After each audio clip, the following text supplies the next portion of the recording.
Welcome for another edition of RedArmy TV here live at the Dickens Inn in Middlesbrough, and joining me is Chris Lofthouse and Paul Burke, our RedArmy residents and Borough fans. Got a lot to talk about, guys. We've had the Birmingham game, we had the cup match on Tuesday against Notts County, and there's a bit of transfer news to get through. So let's start things off with what Tony Pulis had to say after the Birmingham match. Yeah, I thought it was a game that we could have won and should have won by 5 or 6 goals. You know, the chances and opportunities that we created during the game were absolutely outstanding. And on another day, like I say, you know, I think we've hit the bar twice, we've hit the post twice, we've had one cleared off the line. There's been a melee a couple of times, could easily have dropped. Johnny's missed a chance because Stuart's got in the way. Stuart's missed a chance because Johnny's got in the way. Like I say, you know, you're waiting for the whistle at the end, but really and truthfully, you know, the game should have been buried. Right, that was Tony Pulis' comments regarding the game against Birmingham. Start with you, Chris. Pulis said there a game which we should or could have won by at least 5 or 6. Do you agree with that? Wholeheartedly, yeah. We hit the post a couple of times. We had a couple of really good chances. I think Howson had one cleared off the line when he you know, the ball was cut back to the edge of the 6-yard box. It really could have been a cricket score. Could have been 5 or 6 easily. I mean, Paul, the energy that the team had was fantastic, wasn't it? Do you think they could play like that for the rest of the season? I hope they do. We've got to start fast every game and get the results. But like Chris said, we should have had a hatful. Chances are plenty. More to come. If that's boring Tony Pulis style football, keep it up. Yeah. I mean, a lot of people on social media have been stating that they have, at the minute, been shown no confidence in Pulis. I mean, Chris, a bit harsh to say, isn't it, really, at the start of the season? Definitely.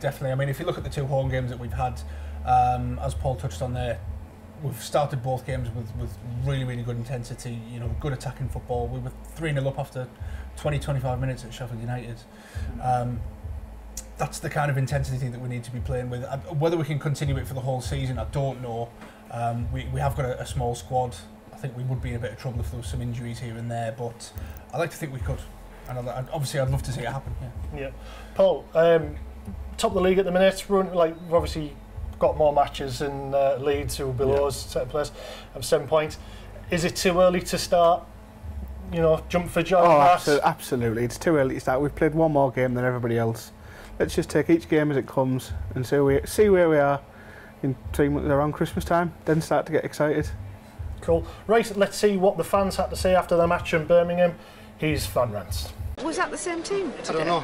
You tell me. What's going on? I don't know. I think it's lack of money, lack of ambition, transfer market. Pulis has already made the excuse we're not good enough. I mean, come on, get a grip. But we won. Got to get used to it, haven't we? Winning ugly, that's what he's noted for. He's winning ugly, and then there's that. That was absolutely woeful. I mean, even when we were getting the ball in the later stages of the game, we were just chucking out a play. I don't know whether that was because we were lacking anything going forward, but that was just woeful. I thought the day really good. I thought down in the game was really good. Flint at the back, superb. Randolph in goal, superb. Big win today, I think. I think going forward now after against Millwall, 2 each, 2 home wins now. We're going up, haven't we, boys? We're going up. We're going up. We're going up. Well, what was your views on Fan Rant after the game? Chris, we were just saying earlier on, Paul, regarding the league position, saying that is it too early to jump for joy? Do you think that way, or do you think it's ideal to be at the top now so we've got less to catch up on the more we progress in the season? I think a bit of both. I agree with both statements. It probably is a bit early to start, you know, patting ourselves on the back. You know, we're only 1 month into the season, but at the same time, you've certainly got to hit the ground running, and you've got to set a precedent now for the team's form going forward. You know, you don't want to be playing catch up a month into the season. And likewise, just to touch on the Birmingham comments as well, you know, it was only 1-0 up. I'd rather win 1-0 and maybe had 5 or 6 than you know, draw 0-0 and maybe even had 1 or 2. You know. Yeah. So yeah, got to look at the positives. Yeah, that's it. I mean, Sommerlander's goal, cracking one of them. Cracking, excellent finish. That's why we signed him. That's what he's got in his locker. But he needs to do it more often. Be more consistent with it. Do you think he's coming out more with Traore out the scene now? I think the whole team is. I think the whole team's coming out more without Traore. We saw on Saturday there was 10 players plus the goalie play it through the team, scoring goals instead of just giving it to him, letting him do the running and then crossing it in, and the end product. They're all starting to up the game, especially Ryan Shotton. We don't need him anymore. We've got Ryan Shotton to put the crosses and the balls in. That's it. He did go on a bit of a mazy run in the second half when he beat 2 or 3 players, and that yeah, quite impressive. Nowhere near as fast, obviously, but still effective. Yeah. But an end product. Yeah, definitely. An end product. So, Chris, which player stood out for you against that match? Well, I think they all did to a certain degree. Shotton especially played particularly well, because you sometimes worry about him. You can have really good games. You can have not so good games. I wouldn't say poor, but you can have games where you're a bit disappointed in him. You know, in instances, but he did play particularly well. I thought Stuart Downing played hard as well. He played well and worked hard. I mean, we touched on this in previous discussions. I don't know whether it's kind of a last hurrah for him this season, maybe, but he seems to be working his socks off, and he did for a big part of last season as well. So yeah, he did. He played really well last season. Do you think the team then, Paul? Do you think the team had something to prove to Monk? With the return back to the Riverside? Absolutely. Every single one of them had something to prove. Not necessarily played to the standard that they should have been playing back when he was in charge. He was sacked at the right time, and this is our season to show him what they're missing. And just to add to what Chris was saying about the players that were coming out, I think Johnny Howson has been absolutely superb the last few games. And keep him fit, keep him going, we'll be right up there. So you think Pulis has got the right team then at the moment with the way our stats are going and the goals are going in? Chris, do you think? I think so. I think he's probably restricted to a certain extent because he doesn't have a lot of cover. So if somebody does have a poor run of form or does pick up an injury, he might not particularly have somebody of the same standard ready to step in. So he's probably forced into maybe some decisions, but we know what he's like. We know he likes to play a set 11. He doesn't like to tinker just for tinkering's sake. You look at the set 11 from the last 2 home games, and then you look at the bench, and there's just no strength or depth there to bring on. So we do need those couple of loan signings before the end of the window. I mean, we'll talk about the red card. Was it justified? I mean, with the compared to the tackles that we saw against Sheffield United, do you think it was justified red card, or do you think it was deserved? I thought it was deserved. I thought it was a late tackle, and you kind of get that feeling from the crowd when the crowd react, and you hear an ooh from the crowd, an audible reaction from the crowd. You know it's a particularly bad tackle, because most crowds are willing to let most tackles go. But I mean, what might have set a precedent for that, and I noticed against Sheffield United as well, and I've noticed for a long time in the Championship, easy and very light challenges result in fouls. Somebody just running into you, you'll fall over. Somebody running at the back of you, you'll fall over, you'll win a free kick. So I think the fact that easy tackles are winning free kicks, maybe slightly more harsh tackles that aren't particularly too bad are going to get cards. You've kind of lowered the standard for what is a free kick and what isn't. So if you lower the standard for what is a free kick, hereditarily, you're going to lower the standard for what's a card as well. Anything about that, Paul? No, the tackle on Saturday was late, he was reckless, he was over the ball, but he deserved a red. But then again, I think 2 of the Sheffield United guys deserved reds on the game before. Braithwaite took a kick in that game, didn't he? Just say hello to a few of you who are watching on Facebook Live as we film this on Wednesday, and we'll go out live on Wednesday. Gary Friett, you said, let's see how many points we get from the next 3 league games, Bristol, West Brom and Leeds, then we see how good we are. Michelle Besford, hiya lads. Hey Michelle, yeah, all right. Hello. And there's obviously some commentary regarding the transfers and signings, but we'll come to that in part 2. So, I mean, Gary's made a quite a valid point there, Paul. Let's see how many points we get from the next 3 games. Do you think they're going to be easy matches? I mean, Leeds could be a tough match, couldn't it? Leeds will be a tough match. I think West Brom will be as well for Tony's first return to his old team. But the start they've had, it's been indifferent. I think we'll pick up 3 points there. I'd expect 7 points out of the possible 9. Not bad. Right, second half we've got coming up very soon. We're going to talk about the Notts County game at Riverside on Tuesday. another penalty shootout, 0 Brighton. And also we're talking about the transfers as well, what happened there on transfer deadline day. And if you want to get in touch with us, you can. We've got plenty of social media outlets. You can get in touch with us via Twitter at @RedArmy, and also on our Facebook page at RedArmy.tv. Right, we'll have more coming up very soon.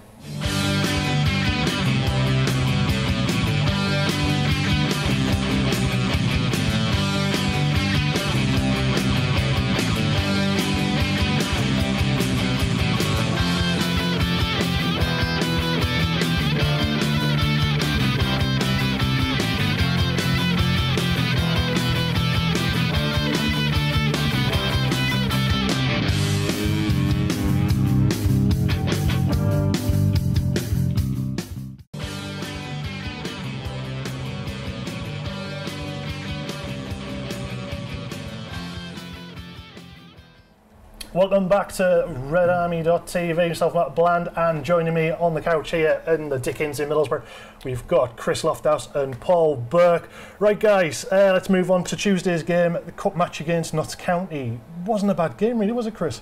I'm upset I missed it, to be honest. I didn't go to the game. And I said on WhatsApp to the lads after the match, it looked like we missed, if not a classic, you know, a proper good cup match. Exciting game. Right, Paul, Notts County went 1-0 up to start off with, and then the goals just came thick and fast. Yeah, I mean, I was there. I saw the squad we had, and I thought, we've got a chance if we get the first goal.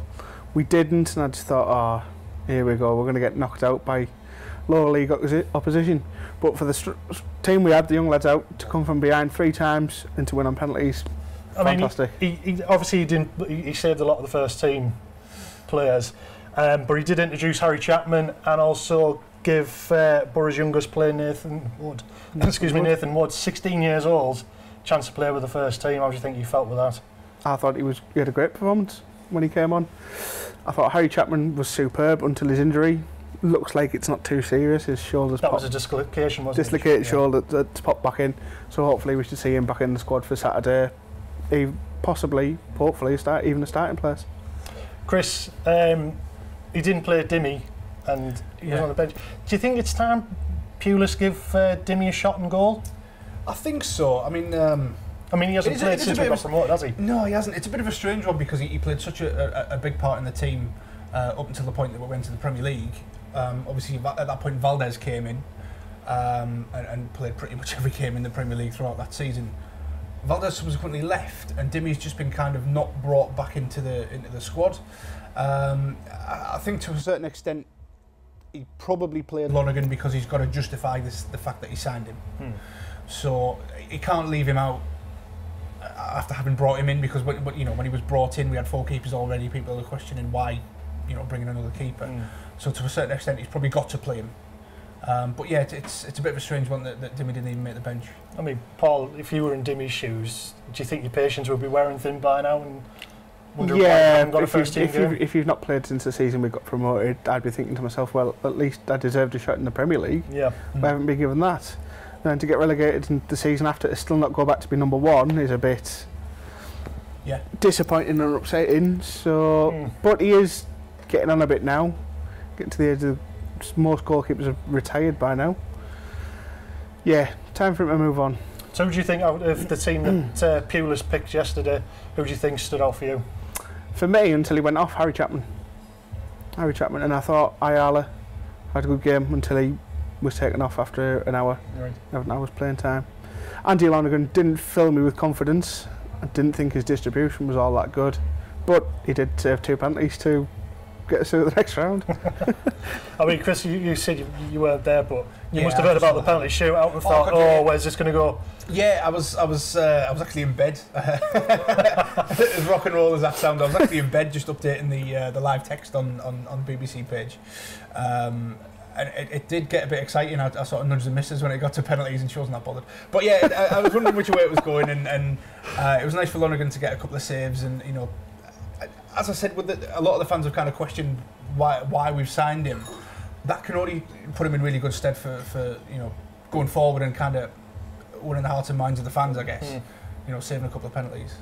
I mean, Paul, I mean, look back, what, 2014, September 2014, against Liverpool, the penalty shootout we had then, where Liverpool went through 14-13, I believe it was. Longest, yeah. I mean, that was one of our best penalty shootouts we've had. How does that compare? I mean, do you think we're doing well with the penalties to what you've seen so far? They were all composed penalties last night by every single player. The young lads stepped up with no fear. I think even Tony said in his press conference that all the young lads were coming to him to say that they wanted to take a penalty, so none of them had any fears. I was worried watching them walk up to take them, but they certainly weren't. As it was shown, we won. That was a good result, wasn't it? Right, let's talk about what happened last week with the deadlines, the transfer deadline day. I mean, I don't know about you, we were doing it live on our Facebook page, and just the nightmare that began unfolding for the obviously Borough fans alone. Basic, we've got to talk about that guy. He came in, it looked like a done deal, and then we were getting news in that he was seen leaving Rockcliffe Park with a bit of a sad face on him, and then it all started to transpire why he was looking so gloomy. Do you think we should have done more to have kept him? It's one of those, isn't it, where if the rumours are true and we'd agreed to fee at 6 million and then the agent wanted another £1 million on top to broker the deal, which is ludicrous in my book, because the agent should be working on the player's behalf, not scuppering the deal to line their own pocket, but that's a different argument. If somebody had come along and said you can have Mo Besic for £7 million, which is effectively what the deal was, I'd have said yes. But I think on principle, because it was the agent that scuppered it, I'd have said we probably did the right thing digging our heels in. But I can see both sides of that argument, I really can. I mean, Paul, do you think agents should have an overall sale on their on their players, like whereabouts and fees, etc., or do you think it should be down to the player to say, this is where I want to come, I'm happy with this? Yeah, the player wanted to come, personal terms were agreed, it was just the greedy agent that wanted the fee. If I was Besic, I'd have told his agent where to get off. Get lost. Get lost. You know. Finish that sentence. We say the football club couldn't do any more. They'd agreed a fee with Everton, they'd agreed terms with Besic, and then at the last minute, his agent sticks his nose in and said, right, well, I've done this. Well, for you, I want X amount of money. No, the club shouldn't be held to ransom, and good on them for blocking the deal. Fair enough. Right, let's see what Tony Pulis had to say regarding the transfer deadline day. Lads have been fantastic in the 3 games, but I'm being, as I've said before, perfectly honest with you. The squad is not strong enough to maintain this. Just ain't strong enough. You know, you can dress it up the way you want to dress it up, but I'd rather just be straight and honest with people and let them know how I feel. Quite a few of you are commenting now. So say hello to Ross Young. He's saying, disagree on Chapman, he looked poor, almost as if he was trying too hard. Tav, Wood, Walker and Spence all played well. Let's have a look. Barry Kerrison, hello Barry. He said, bring back Keith Lamb. I did. Rumours had it added. He's already started to go off the tash in preparation for coming back. Has he? Yeah, that's all I've heard. My mate texted me on transfer deadline day saying Keith Lamb's dusted off the fax machine. Yeah, that really tickled me, yeah. Right, continuing on with the transfer side of things then. So regarding the agents, do you think agents should stay out of it and let them get the fee that's agreed with the player? They've got their job is to work on the player's behalf. Yeah. As I understand it, I'm not an expert, but their job's to work on the player's behalf and get the best deal for their player. If they get a share of that, if they get a chunk of that, if they get a fee for that, that's a byproduct of the deal going through. If the players agreed and the clubs have agreed, regardless of what the agent's getting, that deal's got to go through. It's obviously, if the players agreed, it's obviously a deal that the player wants to happen. Yeah. So in effect, if they're stopping that going through by asking for a fee, asking for more money, whatever reason, they're not acting on their client's behalf. No. And that's not they're not doing the job. No, because as you said, they were representing the player themselves. Exactly, yeah. So therefore, their job is to get that player the best team that they want to go to. Obviously, he wanted to come to Middlesbrough, and obviously it all fell through that. Talking about quickly the 2 Millwall players that we were putting bids in for. We put 2 bids in, one was unsuccessful, and then we put another one in which was later turned down. Do you think it would have been a good addition to the team, Paul? No, I think it was more of a panic try once they realised all our deals were falling through. Right, we've got to get a couple of players in to please the fans. Let's go for these 2 lads from Millwall. Do you think, Chris, that January transfer market we may get somebody in then, they may spend the money then, or we've got to really. We've got to. You know, January's the halfway point of the season. There'll be players tired. There'll be players injured. There'll be players, you know, hopefully not, but there might be players out of form. So something's got to happen. And I'm wary of loan signings. You know, you don't want to build your team around 3 or 4 players that come in and do well and then leave at the end of the season. You want players to come and gel and stay. You know. Paul, who would you like to see come in the team in January? I'd like to see Besic back. Regardless of all this, I'd still like to see him back. And as we were talking before we went on there, Snodgrass. Yeah. Snodgrass, try and go for him. Any other players you think? I think we need cover in a few positions. I think we do. We need. I wouldn't have said both fullbacks, but ideally, if we can get someone that can play either side, great. You know, Callas, I'd have Callas back. Yeah, you know, Callas would give us that option. Shotton can drop back to the middle. Callas can play right back, or vice versa. Shotton stay on the right. Callas play in the middle. Probably options up front are a bit skinny as well. Yeah. So we do need a couple of different additions, I think. Yeah. Right, just to let you know about, there is a coach to Leeds. Prices adults £18, under 18s £14, and there's pick-up points at Gisborne Redcar, Six Meadows and Anson Farm. Right, guys, very quickly, Bristol City. How do you think, Chris? What do you think the score's going to be? It's tough. Bristol City, they're an established championship team. 2-0. Paul? 1-0. Flint to score the winner. 1-0. I'll agree with Paul. 1-0 on that one. Right, that's it for this week's Red Army. Thanks for watching, and we'll see you next time.